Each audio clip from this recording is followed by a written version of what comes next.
Okay, there's some pretty big news out of Anthropic and Claude. And I know it feels like every week we say this, but every week it really is true. And so we want to talk about Sonnet 4.6, which is a model. And if that sort of sounds like, oh, we're going to talk about model, we want to talk about the implications for you, right? Because that's what AI applied is. So, Jaden, you and I were talking, I think in the last episode, about Google's monster week and sort of saying like, oh, Anthropic was sort of like, has taken a back seat, but not really, because what I know about Sonnet 4.6 is that it's smaller, it's cheaper, the benchmarks on it are amazing. I will just say personally, November changed a lot because Opus 4.5 came out and I was just like, it singed my eyebrows off. And that was just me. For coders, they're like, oh my gosh, this feels like AGI. And then 4.6 came out. So I'm just using 4.6, but I don't see a huge leap between 4.6 and 4.5. They're both outstanding for what I do, which is deep strategy and things like that. I don't code. Jaden, what I want to sort of like throw over to you is, first of all, like anything you kind of like want to start with on this, but also, and I didn't tee you up with this in our pregame, but I'm just wondering from your perspective. I think a lot of us who are not coders, when we hear like, oh, and it's so much cheaper and tokens are cheaper and all that kind of stuff, what are the tell us what that means and what the implications are for people like me who only are just on the app. Like, I don't care if it's really cheaper because I already pay a lot for it. So talk to us about like sort of like how you see that as a software, because Yeah. you have AI box, like this is what you do on AI box. You have a ton of APIs, and Jaden's AI box is phenomenal. It uses Anthropic and Grok and everybody else. What does it mean for a software person like you? Yes. Okay. So I'm happy you asked. I'm yeah, excited about this. So the thing that is really cool is number one, this new model. So I guess to give a bit of a background on the differences, and I get confused about this all the time. So I'll just explain this again because I literally just had to ask ChatGPT to make sure it was all clear for me. The They irony. Anthropic has three models. Why they don't just call them Pro, Basic, Standard, and Basic or something? I don't know. But we got Mm, Opus, Sonnet, and Haiku, and they're in that order of how good they are. So Opus is their flagship model. This is their best one. Sonnet is kind of the mid tier. It's close. It's got good with reasoning and kind of code performance, but it's much cheaper. And then there's Haiku, which is kind of their really fast, really lightweight model. So those are the three levels. And what's really exciting is that Sonnet just came out, Sonnet 4.6, and it is equal to Opus 4.5. So the last version of Opus, Sonnet is just as good or better on most benchmarks. So we just got 4.6, like a week or two ago. So what we just got a week ago, 2 weeks ago, Sonnet is better than that. And it is a fifth of the cost, which you're like, okay, what does this mean? I just use the app. Who cares about a fifth of the cost? A couple things happen when the costs drop significantly. Number one, you can get a lot more bandwidth, which is exciting. If you're just using the app, that's one of the biggest upgrades you'd see in like a situation like that. If you got like kind of rate limited by, right. you use Opus way too much, they're going to set you back on a bit of the Which older happens model. all the Sometimes they don't time, tell you that, by the way. by the way, right, Jaden? Yeah. It happens all. That's a real world use case. I used to get rate limited all the time on these things. It was just like, hey, you have to start a new conversation. It was maddening. Yes. So that is very annoying. And by the way, there's also something exciting about that with the new conversation where they have 1 million token context windows now in Sonnet, which is like, that was usually reserved for like the frontier models, the absolute best, and most people didn't have it. I remember in the early days, Anthropic had 100,000 token Yeah. context window, and that was like, oh my gosh, that's why I originally used Anthropic. I was like, Yep. the They were the context window biggest is way back in bigger the than day. ChatGPT. And so that's what originally pulled me over. And then we had Google, which came out and did 1 million. And then everyone's like, oh my gosh, everyone's got to match it. But what's crazy is Opus did 1 million, but now their mid-tier model is getting that same 1 million tokens. So anyways, that's another exciting thing. But a fifth of the cost, what does it do for all of the software and tools we use? Well, a huge chunk of the internet right now is switching over to use Anthropic from OpenAI. It's just a big shift we're seeing. They're really good for developer tools. And so chances are, if you're using AI embedded into software, a lot of the times it is Anthropic.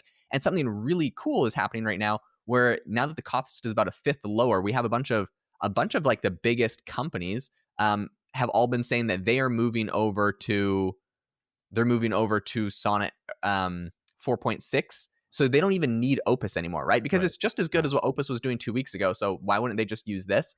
And now you're able to basically get a lot of these AI features for super cheap or free, and have way higher rate limits on everything. So I think Box, Hex, Replit, Mercury, and GitHub are all moving their workloads to Sonnet 4.6. Oh my gosh. So Really? it's big. And in fact, I think Yeah. with AI Box, we have like a Vibe code builder that's pretty intensive and kind of expensive.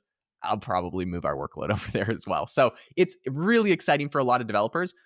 Okay, there's one other thing that's exciting, and I'm pitching this one over to you to talk about, Connor, Yeah. and that is that it is absolutely crushing it right now with computer use, meaning Yeah. understanding how to click around on a computer. Talk to us about the implications of this. There's a ton of tools that are going crazy, like OpenClaw that OpenAI just acquired, that are basically taking over your screens. But I mean, look at the chart. It's just up and to the right on Sonnet 4.6, getting better at computer use. So this is something I've been doing demos on, and we'll have some big announcements next week, Jaden, I think. But one thing I've been doing a lot on is just demoing, right? And so my guy Robert Haslam and I sort of like just do this a ton. And Jaden, it is a noticeable difference. So the computer use, whenever you're talking about computer use, you're talking about sort of like the early stages of agents, right? Like what can this actually do for you? And Claude is, I don't know, it's second to none in my mind anyway, sort of at least what I've seen. I know Gemini is also absolutely fantastic and it's integrated, so I'm like super happy for Gemini. But I just sort of see Claude as like the best at the moment.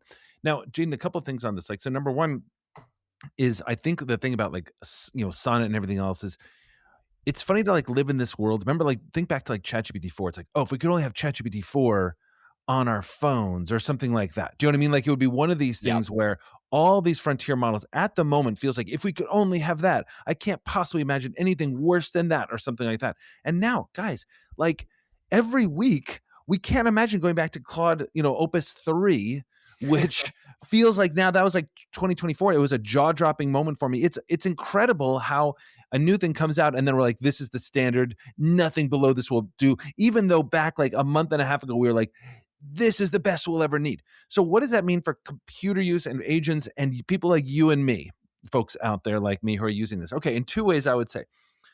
Number one is obviously sort of like if you're like messing around with Claude Cowork. Now, I know a lot of you probably haven't. It's the sort of like the user-friendly version of Claude Code.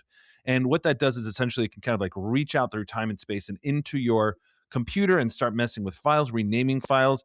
My colleague Andrea, we were just sort of like running through a ton of operations. And one of the things we were just testing it on was like, hey, can you go ahead and, grab all these receipts and actually name them? And it would go and read everything, rename it. It's just unbelievably helpful. Now you have to be sort of careful if you don't do this on any files that you actually like really, really need to not screw up.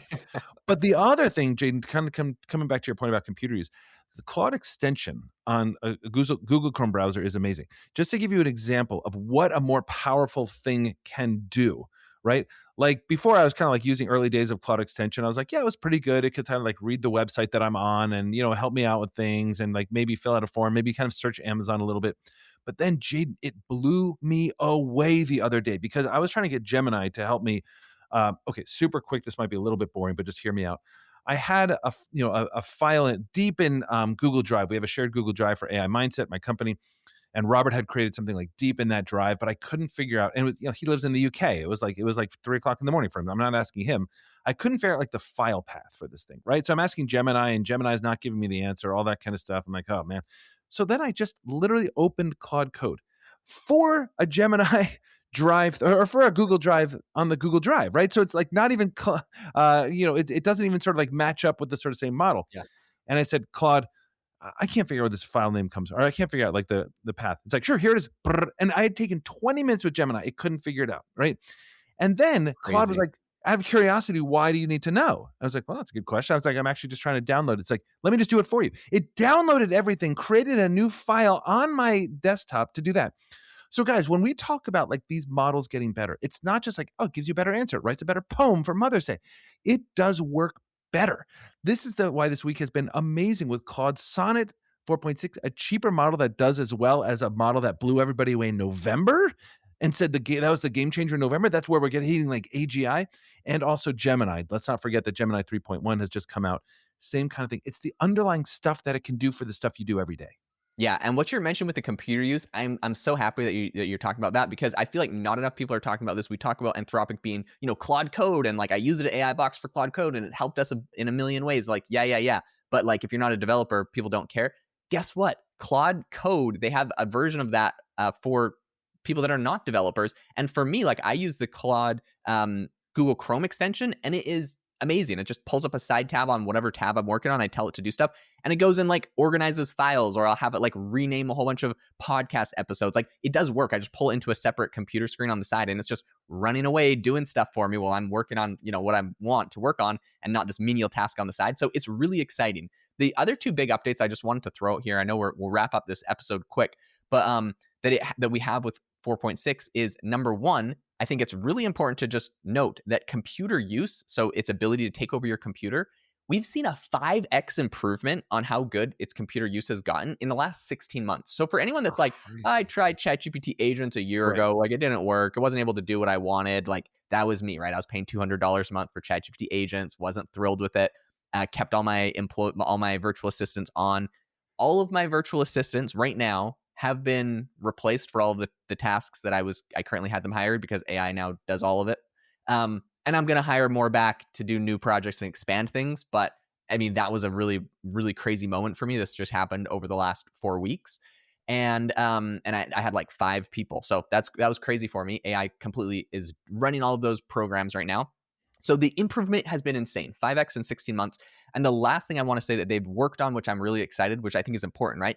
The improvement on computer use gets better. So like, what's the issue? Well, there's a lot of security issues now. So Mm. they have actually made some huge improvements on resisting prompt injection attacks when it's browsing websites. I think this is really important for the enterprise deployment, right? If you're using agents and they're interacting with external systems, you can't have these prompt injection attacks. Is it perfect right now? No. But is it much better? Yes. So I'm happy that they're making big strides there, because we're seeing these huge leaps and bounds and how much more useful it is. I mean, even your use case was fascinating to cover. So I think this is an awesome thing a lot of people should be excited about, even if you're not a developer. Guys, Yeah, thank you totally so agree. much. Yeah. Oh, Connor, Yeah, you good. close us out. No, no, no. I was just gonna say I totally agree. And what I love how you talked about that is if you haven't tried this in a while, this is what you need to do. A year can go by fast. You can be like, I don't know. It's like it was sort of like I tried it when there was a demo. Guys, times have changed. Okay, Jaden, sorry, back to you. Go ahead. All right. Thanks, everyone, so much for tuning into the podcast. We appreciate you listening. If you could do us a massive favor and go leave a rating or review on the podcast, it helps us out a ton. We just passed 150 reviews over on Apple, and we are so grateful to all of you for them. Thanks so much for tuning in, and we'll catch you guys all in the next episode.